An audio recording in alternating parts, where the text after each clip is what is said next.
E aí, pessoal, tudo bem? Me chamo Rodrigo, sou professor de Física do curso Lívia Kingma. Vamos aí para mais uma aula de Física para o PISM 3 e nessa aula nós vamos resolver as questões discursivas do PISM 2022. A primeira questão, ela diz o seguinte: o desenho abaixo representa uma parte de um circuito elétrico composto por alguns elementos e um fio condutor não flexível na posição horizontal. Aí ele deu a direção Y. E comprimento L, que é capaz de se movimentar ao longo de hastes que se encontram na posição vertical. Aí ele deu a direção Z. Dependendo da intensidade e sentido da corrente I constante que atravessa o fio, um objeto de peso P pendurado pode ficar em repouso ou então se movimentar para cima ou para baixo ao longo das hastes.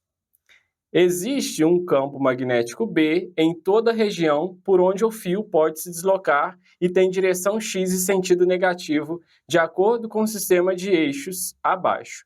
E aí, provavelmente, ele deu o sistema de eixos aqui, a gente tem a nossa referência, que é o XYZ, dado. Considere os seguintes sistemas de eixos. O eixo Z está no plano da folha e aponta para cima. O eixo Y está no plano da folha e aponta para a direita. E o eixo X está saindo da folha e aponta para quem lê. Então, basicamente, a gente tem esse sistema aqui e esse é o nosso esquema da questão. A gente tem um circuito, nessa região a gente tem um campo magnético, a gente tem um fio e aqui a gente tem um objeto de peso P. No item A, ele pede o seguinte: qual o sentido convencional da corrente capaz de manter em repouso o objeto de peso P? Bom, se a gente olhar aqui para esse nosso esquema, a gente pode adotar aqui a regra da mão direita. A gente vai ter aqui a regra da mão esquerda, a regra da mão direita. Quando que a gente vai usar a regra da mão esquerda? A regra da mão esquerda a gente vai usar nesse formato aqui, e a gente vai usar a regra da mão esquerda quando a gente tiver uma carga e uma região de campo magnético. Quando a gente tem fio e corrente, a gente usa a regra da mão direita. Então, se a gente tem uma região que tem carga e campo, mão esquerda.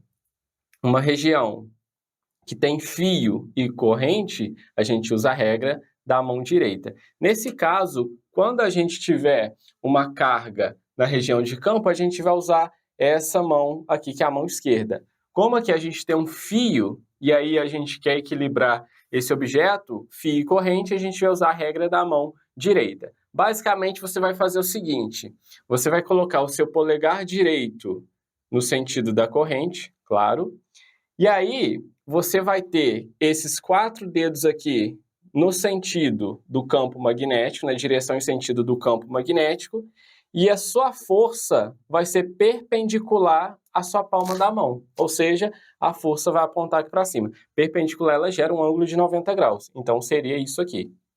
Então, para eu equilibrar este objeto aqui, a gente vai ter que ter o seguinte: para a gente conseguir equilibrar esse objeto, nós vamos ter que a força magnética vai ter que ser igual ao peso, de forma que ele não vai sentir nenhuma força resultante para cima, nenhuma força resultante para baixo. A força resultante vai ser zero. Então, nessa nossa situação aqui, para eu equilibrar o objeto, a força magnética tem que estar para cima. O campo magnético aqui é um campo que entra nessa região. O campo que entra no plano, ele é denotado, ele é representado por esse X. O campo que sai de uma região, só para lembrar, é representado por um ponto. Então, nessa região, o campo magnético ele sai. Quando a gente faz a regra aqui da mão direita, eu coloco os meus 4 dedos no sentido do campo magnético, que é entrando no plano. Você pode fazer aí, vai ser entrando no plano ou do seu computador ou do seu celular. Então, está entrando aqui. E nesse caso, a força aponta para cima. Então, eu tenho o campo entrando e a força para cima. Para onde aponta o meu polegar direito? O meu polegar direito, adotando esse sistema aqui de referência, vai apontar no sentido positivo do eixo Y. Então, nesse fio aqui, para que esse peso seja equilibrado, nós vamos ter uma corrente que vai no sentido positivo de Y. Então, a corrente no fio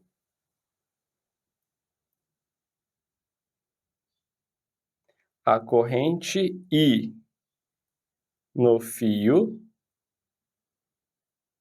tem sentido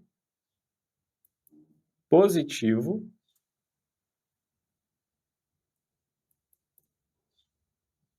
na direção Y.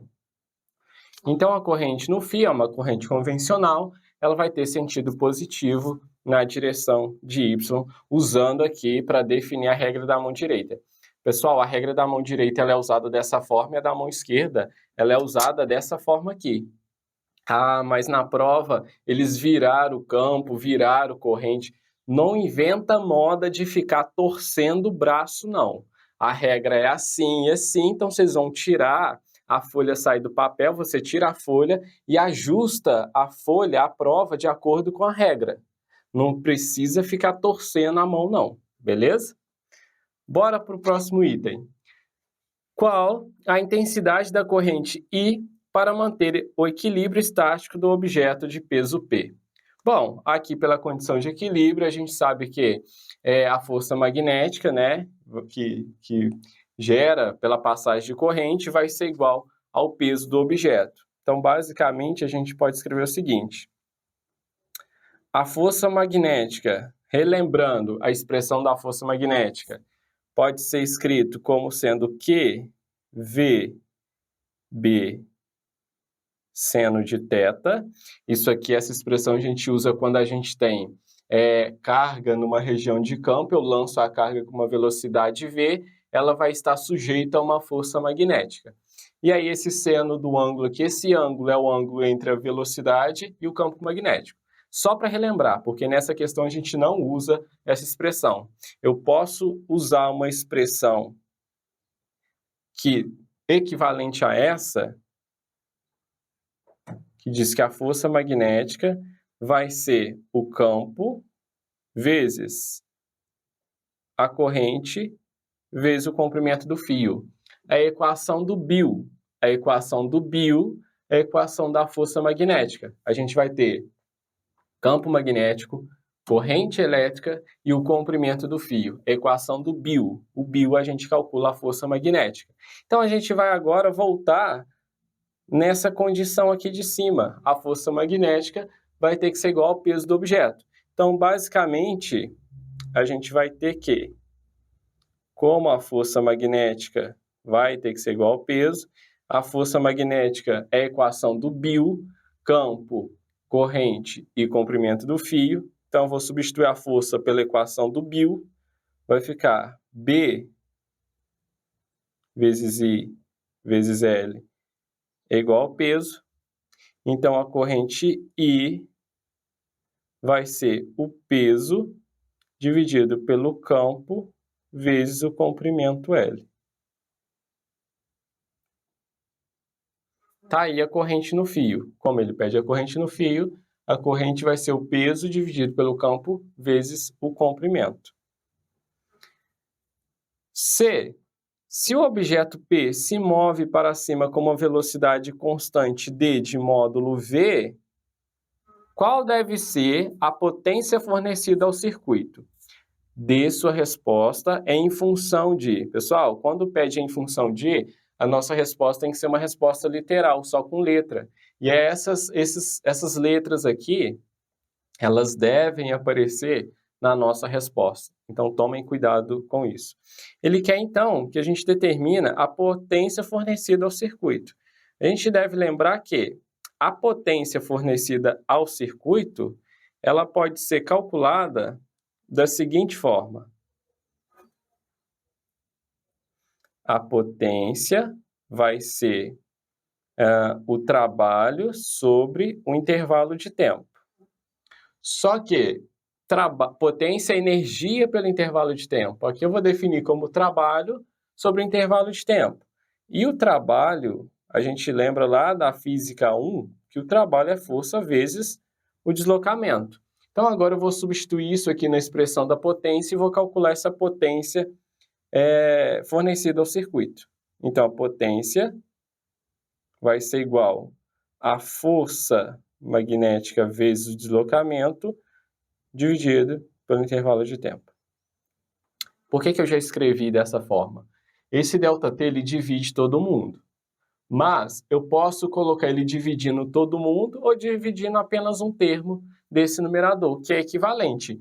F vezes D vai ser F vezes D dividido por ΔT. Então aqui não muda nada. É trocar 6 por meia dúzia. Agora eu vou substituir a expressão da força magnética aqui. A força magnética é a expressão do Bill. Então, a potência vai ser Bill vezes distância sobre ΔT. Se você recordar lá da primeira física que a gente tem, a física 1, a equação da velocidade, ela pega a distância percorrida pelo intervalo de tempo. Então, quando a gente faz D por ΔT, isto aqui nada mais é que a nossa velocidade. Então, eu já posso, em vez de escrever D sobre ΔT, escrever aqui a velocidade.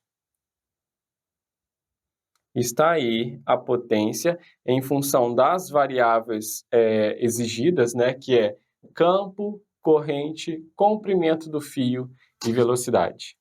Tudo bem? Bom, vamos então agora para a próxima questão. A próxima questão ela diz o seguinte: 3 cargas Q1, Q2, Q3 positivas de mesma intensidade que, ou seja, aqui ele já nos diz, ó, Q1 é igual a Q, Q2 igual a Q, Q3 igual a Q. As 3 cargas têm a mesma intensidade que estão dispostas em uma semicircunferência de raio R, como mostra a figura abaixo. Então, aqui a gente tem a representação desse esquema. A gente tem um sistema de referência YZ e essa semicircunferência de raio R. Use o sistema de eixos como referência para determinar o que se pede. Então, aí vem o item A. Qual o módulo do campo elétrico no centro da semicircunferência? Como que a gente vai calcular o campo elétrico, o módulo desse campo elétrico, no centro dessa semicircunferência? Aqui a gente já tem que lembrar o seguinte: quando a gente tem uma carga, lembrando que esse pedacinho aqui não faz parte da resolução, é só para a gente relembrar que quando a gente tem uma carga e ela é positiva, no espaço, essa carga, ela gera um campo que é repulsivo, ou seja, ela gera um campo repulsivo em torno dela. Se a gente tem uma carga que ela é negativa, no espaço em torno dela, essa carga gera um campo atrativo. Então, a carga positiva gera um campo repulsivo, a carga negativa ela gera um campo atrativo. Mas em que isso vai me ajudar? Vamos pensar aqui o seguinte, ó, vamos voltar aqui para o nosso esquema. Ele fala que são 3 cargas positivas. Então, nesse ponto aqui central do semicírculo, eu vou ter um campo gerado pela carga Q1 aqui. Para onde que aponta este campo? Este campo, como Q1 é positiva, então vai afastar. Então, meu campo E1 vai apontar para cá. Este é meu campo E1. Do campo gerado pela carga Q3, que também é igual a Q, neste ponto é um campo repulsivo, porque a carga também é positiva. Então, eu vou ter um Q3 gerando um campo aqui, E3 para cá.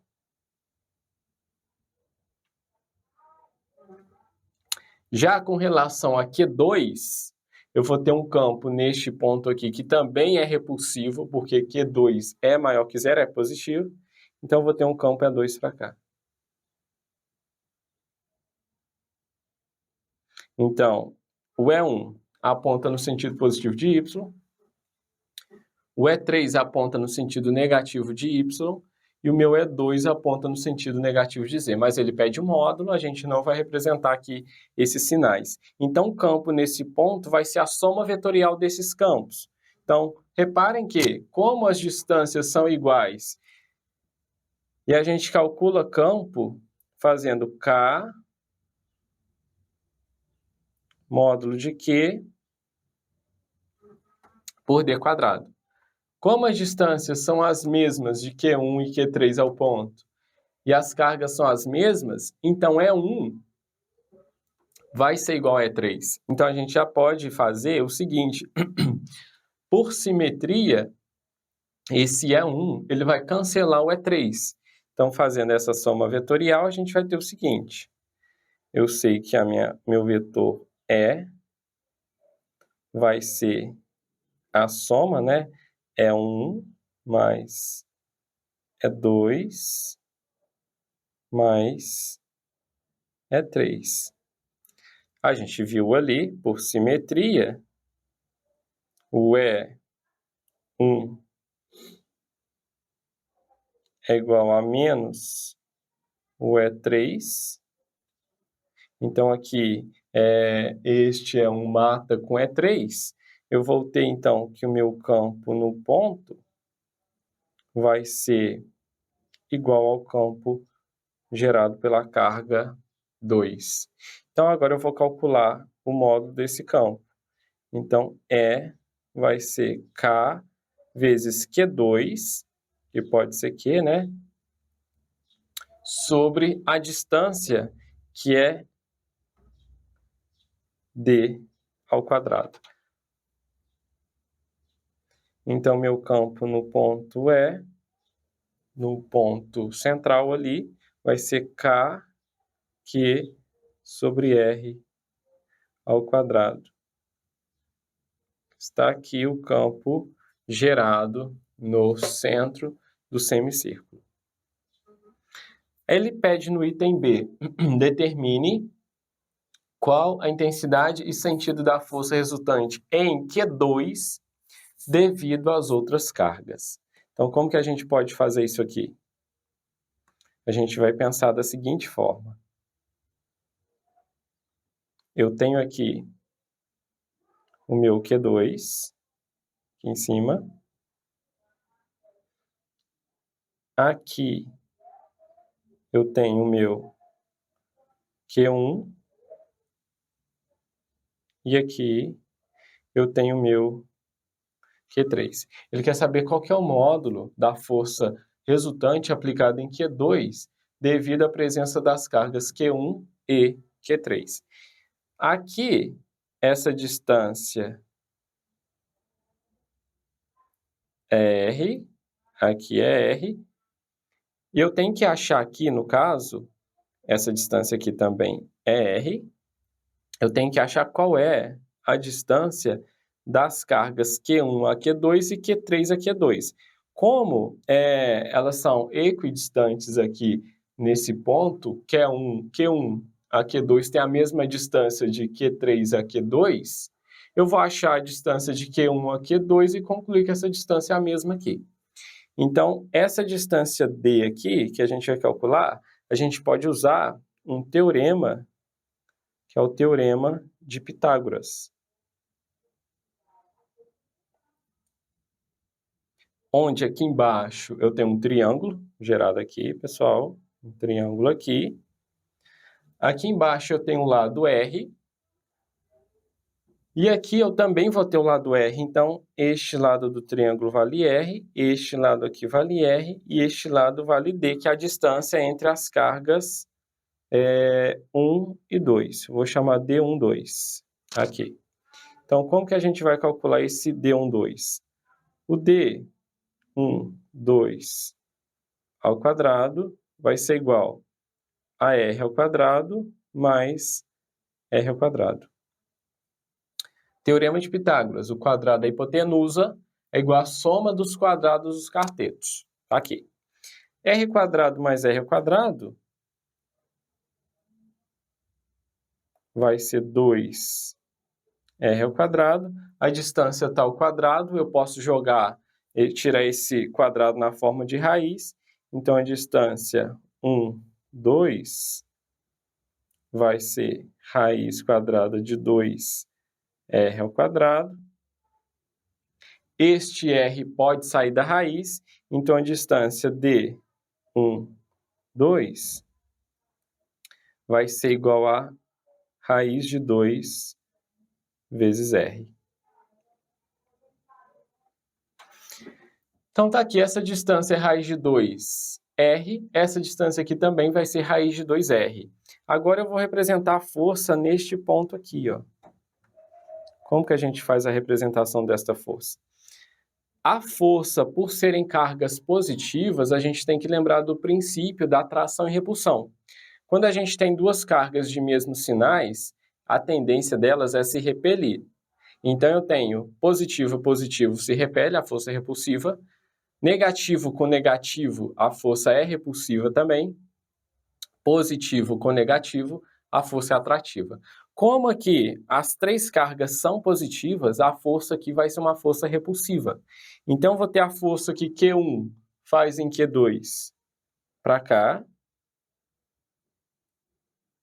Esta força aqui é uma força repulsiva, então essa força de 1 em 2. E eu vou ter a força que Q3 faz em Q2 para cá, ó.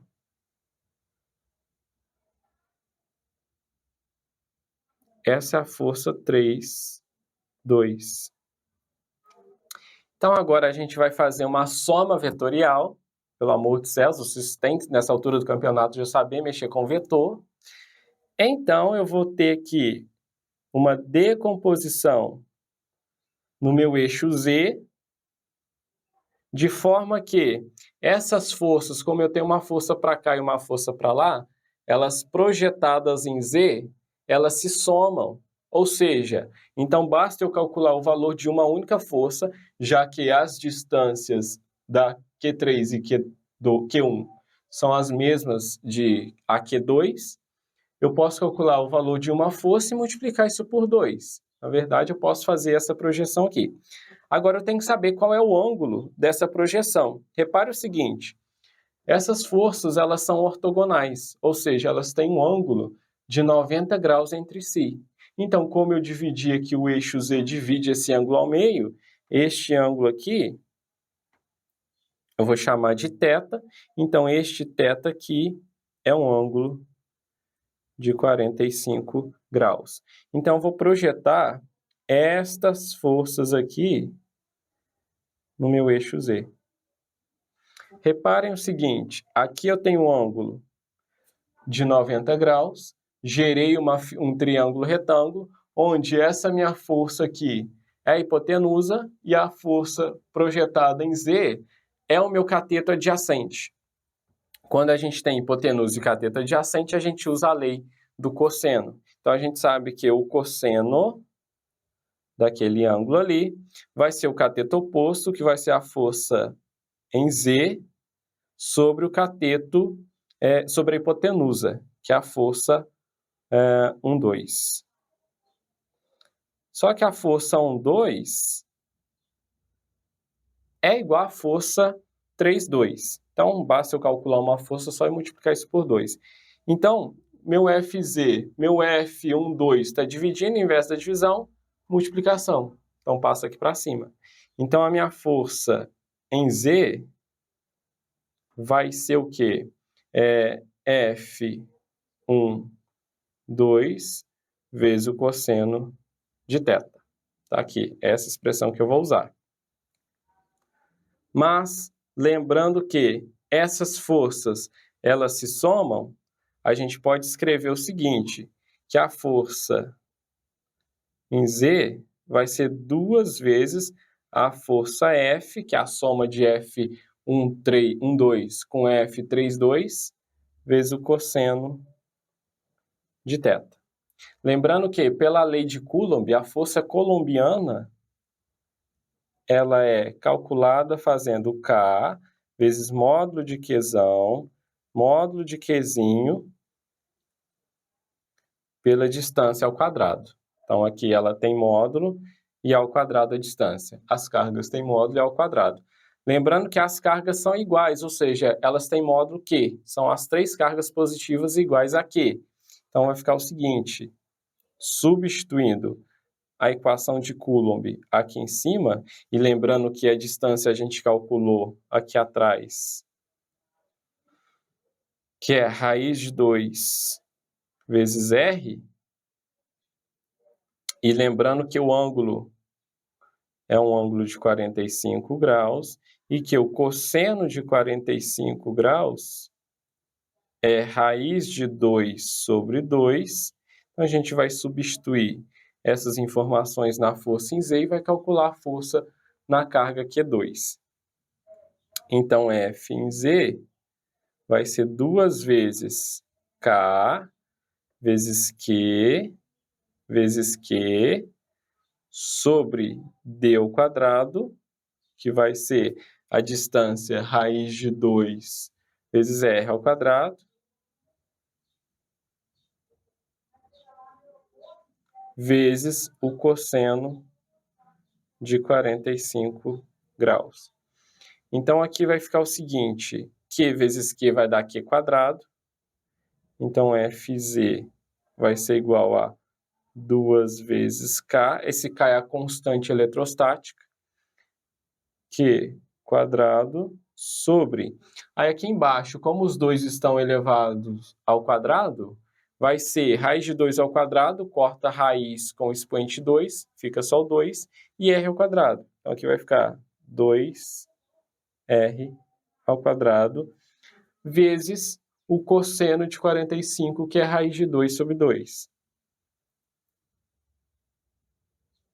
Então aqui, olha só, eu já posso cortar este 2 morre com este. Eu posso escrever esse raiz de 2 aqui na frente, né, porque é um produto. Então, Fz vai ser igual a raiz de 2 vezes K vezes Q quadrado, e sobrou um 2 aqui embaixo.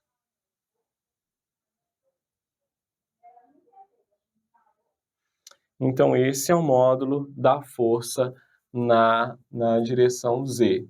A gente poderia colocar vetor, né? Mas se eu coloco um vetor aqui, eu teria que colocar um versor ali, que é o nosso K-chapéu. Então, ele está apontando no sentido positivo de Z.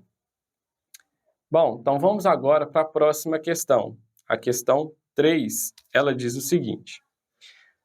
O circuito abaixo mostra uma pilha com uma diferença de potencial igual a V, um resistor R e uma espira circular de raio L, formando um circuito em série. Então, está aqui o nosso esquema. Tem uma pilha, um resistor R e ali uma espira. A pilha e a resistência estão no plano da folha e o plano da espira está no plano perpendicular à folha. A gente tem aqui o esquema. Item A. Copie a espira abaixo para o quadro de respostas e, usando linhas orientadas, represente de forma aproximada o campo magnético em torno da espira. Então, basicamente, ele pede para a gente refazer este desenho aqui da espira e representar o campo magnético no interior da espira, ao redor da espira. Como que a gente pode fazer isso? Vou pegar aqui a minha espira nesse formato aqui, e aí eu tenho uma corrente, que esta corrente, ela tem este sentido aqui, ó. Eu tenho uma corrente I nesse sentido. Então agora, para a gente fazer a representação do campo magnético, a gente pode fazer o seguinte. Vou fazer aqui com uma cor diferente, vou fazer aqui com essa cor. Eu vou usar aqui a regra da mão direita. Como a gente tem corrente e fio, eu vou usar a regra da mão direita. Olha só o que eu vou fazer. Eu vou fazer a representação dessa corrente aqui na parte de baixo, para ficar mais fácil da gente visualizar. Então, tem aqui uma corrente I. E agora eu vou fazer a representação do campo magnético. Como que a gente faz a representação do campo magnético? Eu vou colocar o meu polegar direito no sentido da corrente e vou fechar em torno do fio. Reparem o seguinte, se eu tenho aqui a minha mão fechando em torno do fio, isso quer dizer que lá dentro da espira, o campo magnético ele está entrando e na parte de fora do fio, o campo magnético está saindo. Então, pela regra da mão direita, eu tenho um campo que entra no interior da espira e um campo que sai na parte de fora da espira. Então, basicamente, eu posso fazer aqui uma representação deste tipo aqui, ó. Ao redor da espira, lembrando que ele pede uma representação aproximada. Aqui, aqui. Então, agora a gente vai ter o seguinte, vamos pegar aqui, trocar a cor dessa caneta.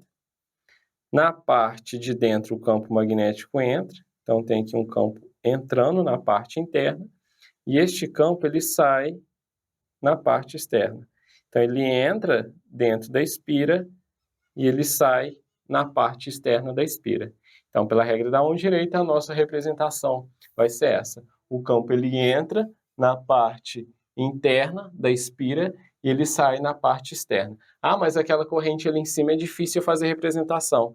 Pode fazer a corrente aqui embaixo, repare que ela tem o mesmo sentido da de cima, e aí você faz a regra da mão direita. Coloca o seu polegar direito no sentido da corrente e você vai fechar o fio. Então tá aqui o item A. O item B, ele pede o seguinte: qual o módulo do campo magnético no centro da espira? Bom, como que a gente pode calcular o módulo do campo magnético no centro da espira? A gente vai lembrar aqui que o campo magnético ele pode ser calculado da seguinte forma. Quando a gente tem uma espira, o campo magnético tem módulo igual a μ0, que é a permeabilidade magnética do meio, vezes a corrente I, dividido por 2L, onde I é a corrente elétrica e L é o comprimento da espira. Como ele pede lá no centro, a gente vai usar essa expressão para calcular o campo no interior da espira. E aí, a gente vai fazer o seguinte: este campo aqui, ele nos dá aqui uma resistência, R, e uma tensão, uma diferença de potencial de uma pilha, V. Então, a gente pode lembrar aqui também da primeira lei de Ohm. O que que diz a primeira lei de Ohm? A primeira lei de Ohm diz que V é igual a R vezes I. Ou seja, quem vê, ri. Quem vê, ri. Tensão é igual a resistência vezes a corrente. Como ali na expressão do campo magnético aparece a corrente, a gente pode fazer o seguinte: eu pego aqui da expressão quem vê ri da lei de Ohm e isolo a corrente. Então, como a resistência está multiplicando, inversa da multiplicação, divisão. Então, neste caso aqui, dessa expressão da primeira lei de Ohm, I vai ser igual a V sobre R. Substituindo esta informação aqui na expressão do campo, então a gente vai ter que o módulo do campo no interior da espira vai ser μ0 vezes o I, que é V, sobre R vezes 2 vezes L, porque eu já tenho 2L aqui embaixo e vai aparecer um R aqui multiplicando. Então, vou ter 2R vezes L. Então, está aqui a intensidade do campo magnético no interior da espira. O item C ele pede o seguinte: Se uma partícula de carga Q, for positiva, entrar na região de campo magnético, então agora você já tem que lembrar, se você tem fio e corrente, você vai usar a regra da mão direita. Se você tem carga e campo, regra da mão esquerda. Então a gente pode usar dessa forma aqui, ó. Se uma partícula de carga Q positiva entrar na região do campo magnético, paralelamente ao plano da espira com velocidade v, no sentido da esquerda para a direita, em qual direção a partícula será defletida. Quando a gente fala de deflexão da partícula, a gente tem que ver para onde a força está orientada. Então, para onde a força estiver orientada, a gente vai ter a deflexão da partícula.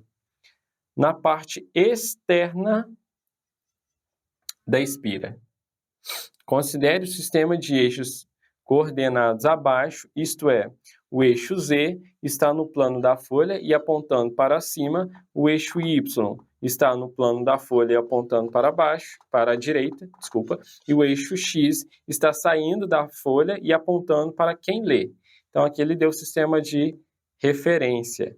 A partícula está aqui e ela vai ser lançada nessa região de campo magnético e ele quer na parte externa. Lembra da nossa representação? O campo ele entra no interior da espira e ele sai na parte externa da espira. Então, neste caso aqui, na parte externa da espira, o meu campo magnético ele vai estar apontando na direção Z positiva. E a velocidade ela está orientada na direção de lançamento. Então, aqui a gente pode usar novamente a regra da mão esquerda. Como que a gente usa a regra da mão esquerda? Você pode pegar a caneta, fazer aí, ó, força, aqui é campo, e aqui velocidade. Força, campo, velocidade. Força, campo, velocidade. Faça bom vestibular. Faça bom vestibular. Força, campo, velocidade. Então agora a gente vai fazer o seguinte, vamos nos orientar de acordo com a mão esquerda. Vou colocar este meu dedo aqui, o indicador esquerdo, na direção do campo magnético, que é para cima, de acordo com a nossa figura, você vai colocar de acordo com o seu celular, seu computador, coloca para cima orientado no eixo Z, e aí você vai lançar a carga no sentido Y positivo. Então você vai fazer isso aqui, ó. Para onde que a força aponta? A força, ela vai apontar para o meu eixo X positivo. Então, para onde essa carga vai ser defletida? Como a força, pela regra da mão esquerda, ela aponta no sentido X positivo, essa carga vai sofrer uma deflexão no sentido positivo do eixo X. Então, pela regra da mão, vamos escrever isso aqui, pela regra da mão esquerda,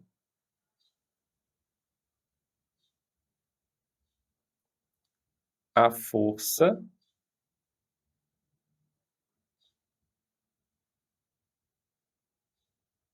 aponta no sentido positivo do eixo X. Então, pela regra da mão esquerda, a força vai estar apontando no sentido positivo do eixo X. Logo, pessoal, essa carga, como ela é positiva, ela vai ser defletida no sentido positivo de X. Ah, mas e se a carga fosse negativa? Eu iria fazer a mesma brincadeira aqui, porém, quando a gente conclui a deflexão deste objeto, se a carga é negativa, a força vai estar apontando no sentido oposto ao que eu encontrei aqui. Então, ela estaria apontando no sentido negativo de X. Lembrando que a força magnética é o módulo de Q vezes V vezes B vezes o seno de θ. Então, aqui, a velocidade ela vai estar orientada no sentido positivo, o campo no sentido positivo, a força, nesse caso, ela vai estar orientada de acordo com o sinal da carga. A única coisa que pode deixar aqui, a única grandeza que pode deixar essa força negativa, seria essa carga aqui ser negativa. Mas ele disse que a carga ela é positiva. Então, como a carga ela é positiva, essa força vai ser uma força que aponta no sentido positivo de x. Então, vocês têm que tomar cuidado quanto ao sinal dessa carga. E usar a regra da mão esquerda quando você tiver carga e campo, e a regra da mão direita quando você tiver fio e corrente. Bora então para a próxima questão. A questão 4, ele diz o seguinte: todos os aparelhos elétricos transformam energia elétrica em outras formas de energia. O consumo elétrico de um aparelho é a energia elétrica total que se transforma em outros tipos de energia. Considere um aparelho aquecedor de água equipado com um resistor fabricado para operar em 220 volts. Então, isso aqui você já tem que pensar que se a unidade é volt, isso aqui então vai ser tensão. Então, vai ser o U. U ou T, tanto faz. E que, nessas condições, apresenta uma potência elétrica, potência P, de 2.200 watts. Então, aqui ele nos forneceu, ele deu a leitura, né, a especificação do nosso equipamento, eu vou escrever aqui, que geralmente aparece assim para vocês, ó. Ele deu a potência de 2.200 watts e a tensão U de 220 volts. Então, basicamente, quando você tem a especificação do aparelho dado no enunciado, eles costumam colocar nesse formato aqui, ó. O equipamento opera 2.200 watts e aí 220 volts. Essa aqui é a forma que eles costumam trazer para vocês aí nas provas. E aí ele pede no item A o seguinte: se o aparelho for ligado em 110 volts, ou seja, ele não foi ligado a 220, foi ligado a 110 volts, sabendo que o aumento da temperatura da água é proporcional à potência elétrica dissipada no resistor, que valor deveria ter o resistor para que ele aqueça a água da mesma maneira que faria quando ligado a 220? Então aqui a gente vai usar essa tensão agora, e a gente vai usar a expressão da potência elétrica. Lembrando que a potência elétrica, a gente vai calcular usando a equação do Pio. É U vezes I, ou seja, tensão vezes corrente. Mas ele não nos deu, não forneceu a corrente e pediu a resistência. Ele deu a potência e deu a tensão. Como que a gente faz isso? Pessoal, você tem que tomar muito cuidado, porque aqui a gente tem que lembrar da lei de Ohm. Quem vê, ri. Então aqui, vou salvar essa informação e eu vou escrever a lei de Ohm. U igual a R vezes I. Se for dado a tensão e a corrente, eu posso substituir U, que é igual a R vezes I aqui em cima, e eu acharia a resistência numa boa. Só que não foi fornecida a corrente. Então tem que isolar da primeira lei de Ohm essa corrente e substituir na equação da potência. Então a resistência, a resistência ela está multiplicando, em vez da multiplicação é a divisão. Então sei que I vai ser U sobre R. Então, vou pegar agora essa informação e vou substituir aqui em cima na equação da potência. Daí, a potência vai ser U vezes, aí vem o I, que é U sobre R. Então, a potência vai ser U vezes U vai dar U ao quadrado, sobre R. Ele quer achar o valor da resistência, eu vou passar a resistência para cá multiplicando a potência, então vai ficar que a resistência vezes a potência vai ser U quadrado. Então agora, como a potência está multiplicando, em vez da multiplicação, divisão. Então a resistência vai ser U quadrado sobre a potência P. Agora eu só vou substituir os valores nessa minha equação. Lembrando que o U da questão A, do item A, não é 220, e sim 110. Então, aí eu vou substituir essas informações aqui na expressão da resistência. Então, a resistência vai ser o meu U, que é 110 volts ao quadrado, sobre a potência, que é 2.200 watts.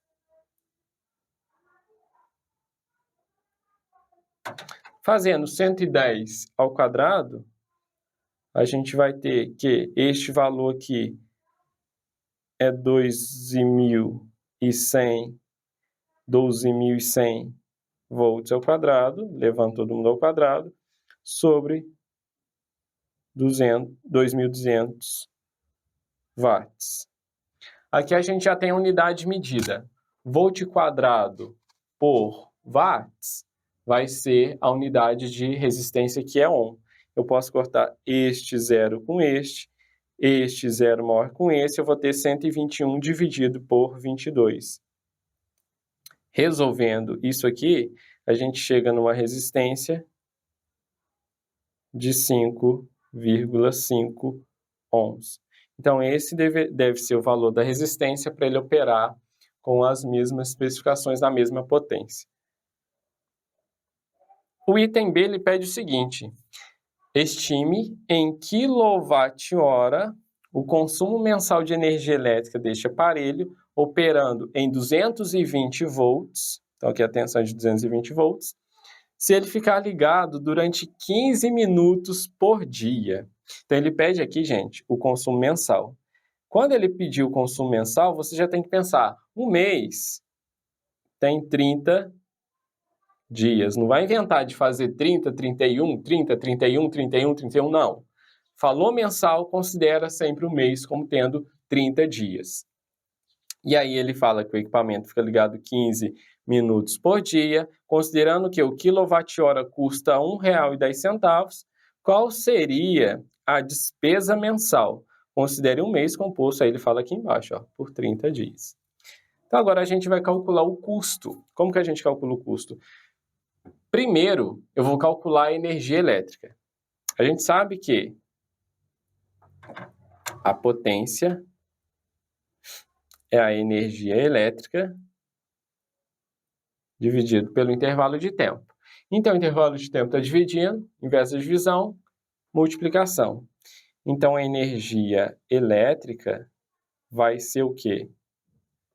Vai ser a potência vezes o intervalo de tempo. Então, vou salvar esta informação aqui. E agora eu vou definir, ele pede quilowatt-hora. A gente tem que ter, na verdade, a unidade de quilowatt-hora. Como que a gente vai achar, vai definir essa unidade aqui? Presta muita atenção como que eu vou definir essa unidade de quilowatt-hora. A gente sabe que a potência dada no enunciado é de 2.200 watts. Eu tenho que fazer aparecer aqui o quilowatt. O que seria o quilo? O quilo, para nós aqui, só uma informação, né? Ele é um múltiplo que ele vale 1.000 vezes aquilo, o que a gente está multiplicando, que é 10 ao cubo. É equivalente a isso aqui. Então, quilo vale 1.000, que é 10 ao cubo. Por exemplo, 1 quilograma equivale a 1.000 gramas, porque você pega o quilo e substitui por 1.000. 1.000 litros, 1 quilolitro equivale a 1.000 litros, porque você pega o K e substitui por 1.000. Então, você vai fazer o seguinte, a gente tem que fazer aparecer aqui na frente desse watt a unidade quilo. Como que eu vou fazer isso?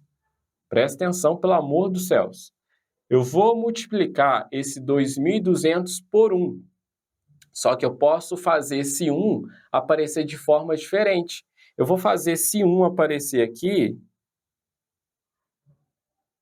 multiplicando por 1.000 e dividindo por 1.000.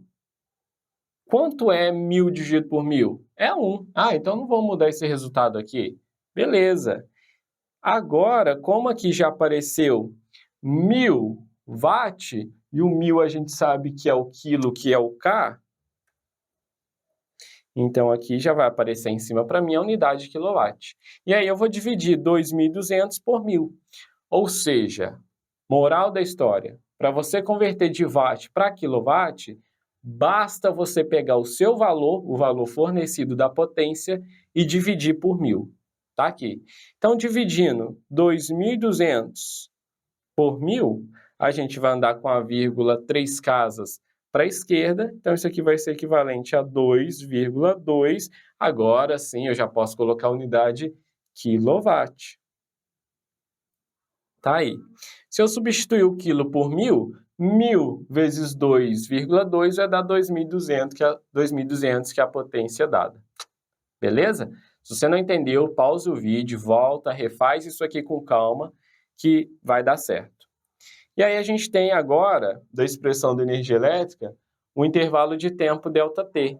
Como que a gente calcula o intervalo de tempo ΔT? Ele deu um intervalo bonitinho de 15 minutos. Só que a gente tem que ter a unidade quilowatt-hora. Então tem que converter isso para hora, não tem jeito, pessoal. Vamos fazer o seguinte, eu sei que 15 minutos equivale a 1/4 da hora. Então vai ser 1/4 da hora. Se eu dividir 1 por 4, vai aparecer ali 0,25. Então isso aqui vai ser 0,25 da hora. Só que isso aqui é equivalente a um dia. Eu não quero o custo de um dia, eu quero o custo mensal. Então o que eu faço? Eu pego esse tempo que eu achei e multiplico pelo número de dias do mês, que vai ser 30. Então o nosso ΔT aqui, na verdade, ele vai ser 0,2 vezes 30, ele vai ser um valor de 7,5 horas. Então, o tempo mensal é de 7,5 horas. Pronto. Repare o seguinte, quando eu multiplicar este cara aqui com este cara aqui, já vai aparecer a unidade quilowatt-hora, porque vai estar multiplicando todo mundo. Então, agora eu já consigo substituir aqui nesta expressão da energia elétrica. Bora fazer isso aqui, então. Então, energia elétrica vai ser a potência vezes o intervalo de tempo. A energia elétrica, então, vai ser a potência que é de 2,2 kW vezes 7,5 horas. Reparem que aqui eu já obtive a unidade quilowatt-hora. Aqui a gente já tem a unidade quilowatt-hora. Então, a energia elétrica vai ser igual. Fazendo 2,2 vezes 7,5, aqui a gente vai chegar num resultado que é, vocês podem conferir aí na calculadora de vocês, mas como a gente não pode usar a calculadora no pismo, vocês vão ter que fazer isso na marra, no braço, multiplica 2,2 com 7,5, isso aqui a gente vai chegar num resultado de 16,5 kWh. Agora que a gente já pode calcular o custo. Como que a gente calcula o custo? Ele falou que 1 kWh vale R$ 1,10. Então tá aqui. Então a gente vai pegar neste quilowatt aqui, a gente vai substituir 1,10. Então a gente troca esta unidade da energia elétrica, por isso aqui eu tenho a expressão do custo. Então o custo vai ser 16,5 vezes R$ 1,10. Então, o custo mensal vai ser de, fazendo o produto aqui, a gente vê que eu tenho 18, deixa só eu escrever aqui a dimensão que ficou desse cara, né? A gente tem ali a substituição deste cara aqui dentro do quilowatt-hora pelo preço. Então, a gente pode fazer o seguinte. Como eu substituí, já apareceu o R cifrão, que é o preço. Vai ter aqui o preço, o custo em real, de R$ 18,15. Então, está aí o custo mensal deste aparelho. O custo mensal é de R$ 18,15. Bom, vamos então agora para a última questão. A questão 5, ela diz o seguinte.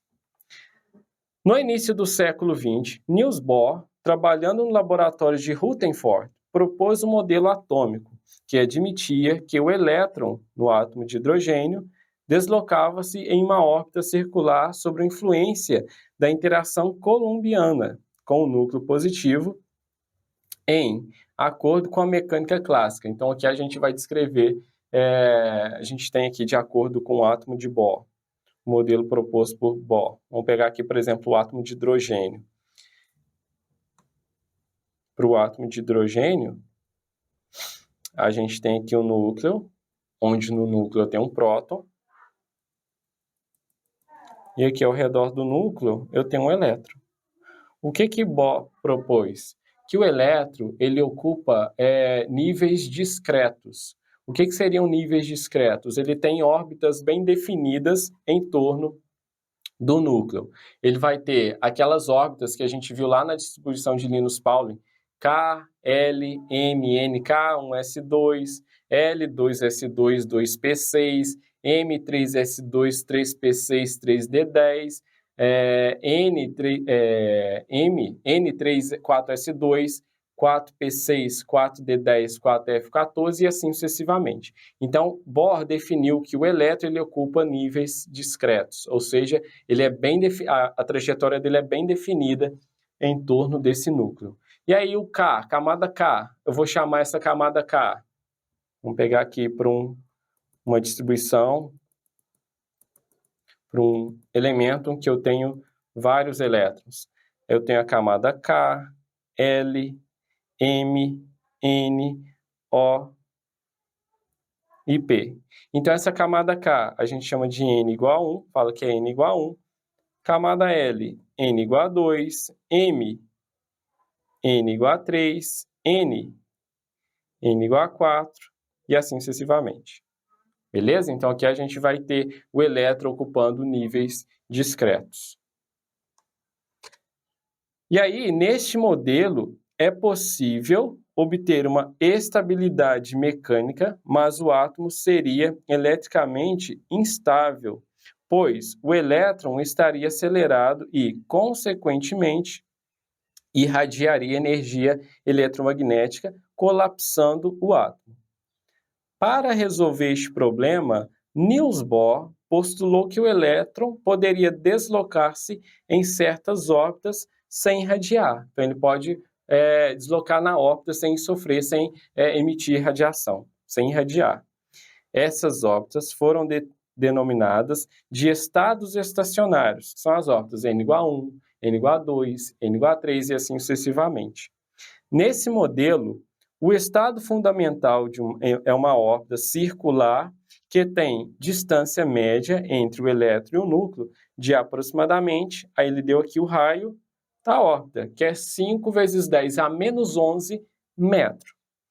Use, se necessário, nós vamos usar, né, a constante eletrostática do meio, que é do vácuo aqui, 9 vezes 10 a nona, Newton vezes metro quadrado por Coulomb quadrado, carga do elétron, menos 1,6 vezes 10 a menos 19 Coulomb, e a massa do elétron vai ser 9,1 vezes 10 a menos 31 kg. A gente vai usar essas informações. Item A. Determine o valor da energia potencial eletrostática do conjunto próton-elétron. Então, aqui a gente tem que lembrar da equação da energia potencial que a gente viu lá atrás. A energia potencial elétrica, ela é K, Qzão, Qzinho, sobre D. Não tem módulo e não ao quadrado. Não tem módulo e não ao quadrado. Eu vou adaptar isso aqui para a nossa questão, tá? A carga vai ser a carga do elétron, o Qzão vai ser a carga do próton e o Qzinho vai ser a carga do elétron. Só que a carga do elétron é igual à carga do próton em módulo. A carga do elétron menos 1,6 vezes 10 a menos 19 coulomb, e a carga do próton vai ser 1,6 vezes 10 a menos 19 coulomb. Então, vou substituir essa informação aqui em cima. A nossa energia potencial, então, vai ficar o seguinte. Como a distância é o raio, vai ficar da seguinte forma. A energia potencial vai ser, vou chamar aqui de uma energia U, tá? Só estou trocando energia potencial por U, tanto faz.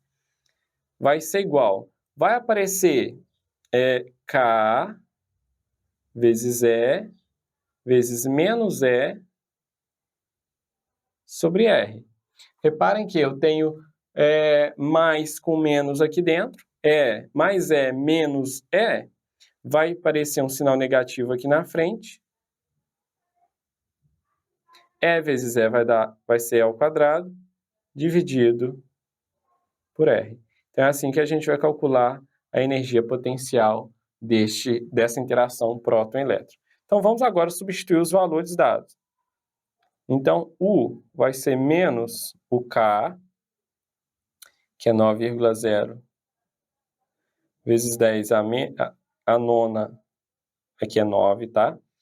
Newton, metro quadrado, por coulomb quadrado, vezes a carga de um próton, pode ser a carga do elétron, 1,6 vezes 10 a menos 19 coulomb ao quadrado, dividido pela distância, que é de 5,0 vezes 10 a menos 11 metros. Bom, aqui a gente pode fazer o seguinte, eu posso elevar esse 1,6 vezes 10 a menos 19 ao quadrado, eu vou obter o seguinte, que essa energia vai ser menos 9,0 vezes 10 a nona, Newton metro quadrado, por coulomb ao quadrado. Elevando isso aqui ao quadrado, a gente vai ter aqui 2,56 vezes 10, menos 19. Quando a gente eleva ao quadrado, a gente multiplica este menos 19 com 2, então vai ser menos... A gente multiplica 19 com 2, então vai ser menos 38 coulomb quadrado por 5,0 vezes 10 a menos 11 metro. Então, tá aqui. Agora, a gente pode fazer o seguinte, a gente pode juntar este 10 a nona com este 10 a menos 38 com esse 10 a menos 11. Quando o elemento está no denominador, a gente joga ele para cima trocando o sinal do expoente. Então, se é menos 11, ele vai subir 11. E aí, eu vou fazer aqui no cantinho só a parte da potência de 10. Eu vou ter 10 a 9 vezes 10 a 11 vezes 10 a menos 38. Então, aqui, basicamente, a gente tem a multiplicação de mesma base, conserva a base e soma os expoentes. Então, isso aqui eu vou ter 11 mais 9 vai ser 20, 20 menos 38, então eu vou ter aqui um resultado de menos 18 dessas potências aqui. E agora eu faço 9 vezes 2,56 e o resultado eu divido por 5. Então, essa energia potencial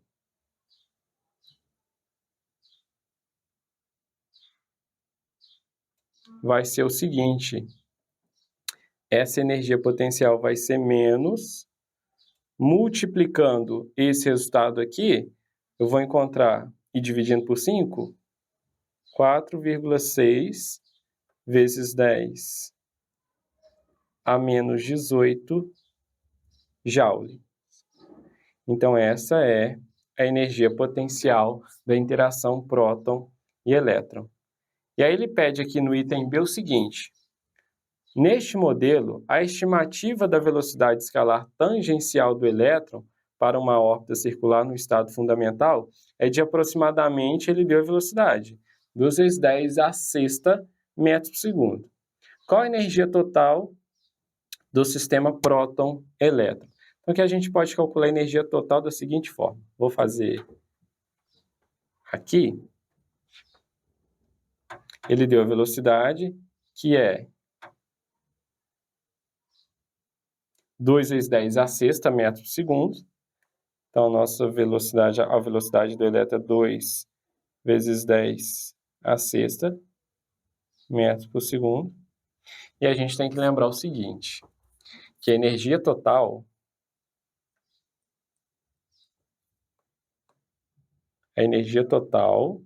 vai ser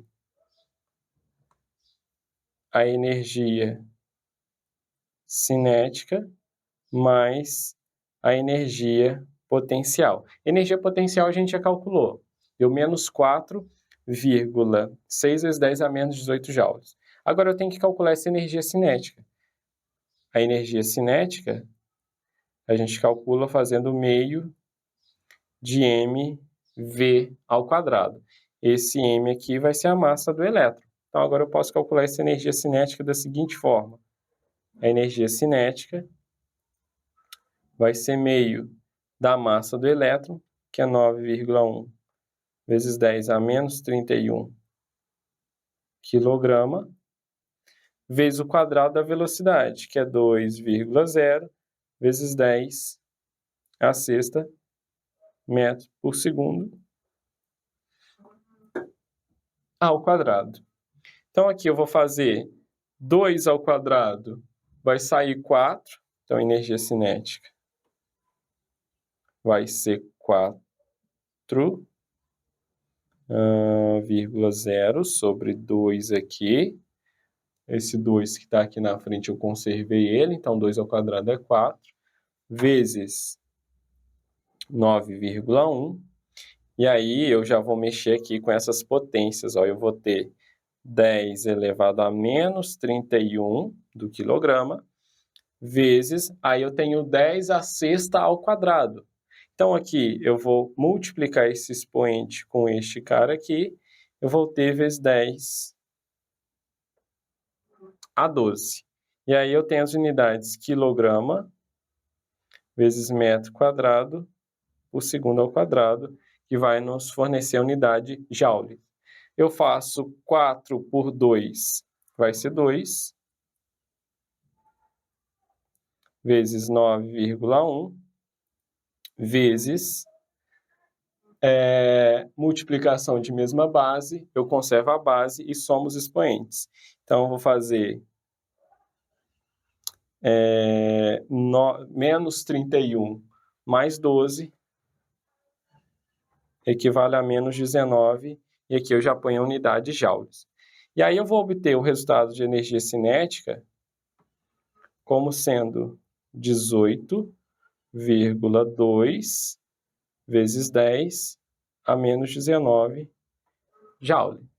Só que lá a gente viu da expressão da energia potencial que deu uma potência de 10 a menos 18. Então eu vou ter que arrumar, como eu vou somar a energia potencial com a energia cinética, eu vou ter que arrumar a potência da minha energia cinética, deixar 10 a menos 18. Como que eu faço isso?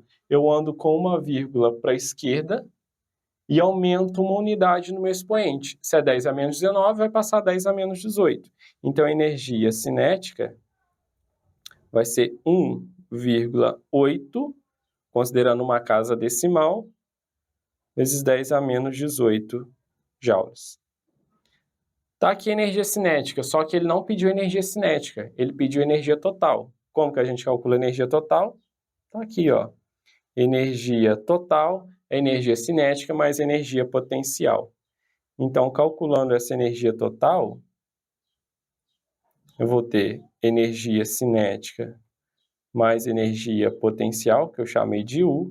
Então, essa energia total vai ser a energia cinética que a gente calculou aqui, 1,8 vezes 10 a menos 18 joules. E aí, minha energia potencial deu menos 4,6 vezes 10 a menos 18 joules. Então, a energia total aqui, a gente faz 1,8 vezes 10 a menos 18 joules, menos 4,6 vezes 10 a menos 18 joules. Então, essa energia vai ser uma energia de menos, fazendo essa conta, 2,8 vezes 10 a menos 18 joules. Tá aí. O item B. No item C, ele pede o seguinte: no modelo de Bohr, as possíveis energias para o elétron do átomo de hidrogênio podem ser calculadas por meio da expressão. Aí ele já deu a expressão aqui, ó. N, que é a energia naquele nível, vai ser menos a energia sobre N ao quadrado. Onde N, aqui a expressão é o seguinte: N é igual a E menos E sobre N ao quadrado. Em que, para o estado fundamental, a energia para N igual a 1, ela vale menos 13,6 elétron-volt. Tá aqui. N representa a energia relativa a cada nível. E é uma constante e N é qualquer número inteiro positivo, ou seja, N pode ser 1, 2, 3, assim sucessivamente. Neste modelo, obtém a energia de ionização para o elétron de um átomo de hidrogênio que está no nível fundamental. Então, o nível fundamental é o N igual a 1. O que a gente faz, então? Eu vou pegar aqui para o item C, vou calcular, então, a minha energia 1 vai ser a energia total pela camada que ele está, que é o estado fundamental é 1. Então, vai ser 1 aqui embaixo ao quadrado. Meu N vale 1. Nesse caso aqui, o N vale 1. Então, essa energia é 1, vai ser menos o que a gente calculou lá em cima, 2,8 vezes 10 a menos 18 joules sobre 1. Então, essa energia aqui do estado fundamental, ela vale menos 2,8 vezes 10 a menos 18 joules. Só que agora eu vou fazer a diferença dessas energias, porque ele quer energia de ionização. Então, eu vou pegar a energia de ionização, vai ser a energia do átomo que vem lá do infinito, menos a energia do estado fundamental. Só que se a gente vê a energia lá no infinito, eu sei que N vai ser menos E sobre N quadrado. Quando N tende ao infinito, essa energia aqui do infinito vai ser igual a zero. É só você fazer no teste. Fixa a energia e vai aumentando o N. Faz o N igual a 1, o N igual a 10, o N igual a 1000. Você vê que esse resultado ele tende a zero, ele vai diminuindo. Se a gente faz 1 dividido por 10, 1 dividido por 100, 1 dividido por 1000, 1 dividido por 10.000, o resultado ele só vai diminuindo. Então, a energia lá no infinito, a gente supõe que seja zero. Então, eu vou ter zero menos a energia do estado fundamental, que é 2,8 vezes 10 a menos 18 joules. Aqui a gente faz menos com menos vai dar mais. Eu vou ter 0 mais 2,8.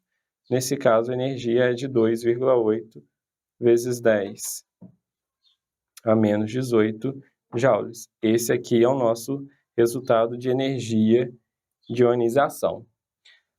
Bom, por hoje é só. Espero que tenha entendido. Refaça essa prova. Qualquer dúvida, eu estou disponível no WhatsApp.